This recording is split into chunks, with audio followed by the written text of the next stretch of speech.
Hi, I'm Mike Baker. I own the hot water company here in Bozeman, Montana, and we service the Gallatin Valley. And as a shop, we specialize in water heaters and boilers, but I've been a plumber for 25 years, seen a lot of things, and so this series of videos is to help you avoid maybe having to call a plumber at all. So a couple days ago, we covered hose bibs, and they're the bib that comes off the house that your hose is connected to, that you water your lawn with and whatnot.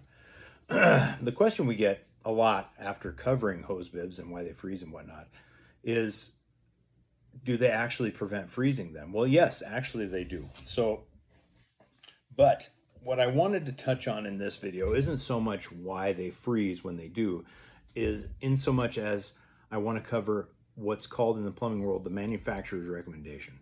Now, manufacturers will always have recommendations in their literature and on their websites about what needs to happen for this particular piece of equipment. So like with a boiler, it'll tell you that parts per million in your the hardness of your water, your parts per million matter to the quality of the boiler, which means that some warranties will be voided if your parts per million are high. A lot of people don't know that if you put a blue disc in your toilet, it will void the warranty, because that's manufacturer's recommendation. Do not put those in there. Manufacturer's recommendation dictates things in water heaters. It dictates things in faucets. So manufacturer's recommendations are the things that you need to pay attention to so that when something happens, the appropriate party pays for the fix.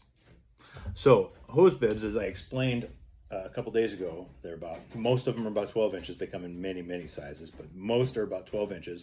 And that tube there has a rod that goes through it to the back, and it seals in the back in the warm place of the house. And then when you shut it off, you take the hose off, it evacuates all the water out. So are they actually frost free? Yes, because manufacturer's recommendation is hose comes off. Hose comes off. So the thing to keep in mind if you have a hose bib that bursts is what happened. One, was it installed correctly? Two, did you leave a hose on it? Three, did its failure have anything to do with its quality? Did the rod in the middle break? Perhaps it was bad coming from the factory. Did the handle strip out? Because they make whole rebuild kits for those. So yes, frost-free hose bibs do actually work so long as manufacturer's recommendations are followed.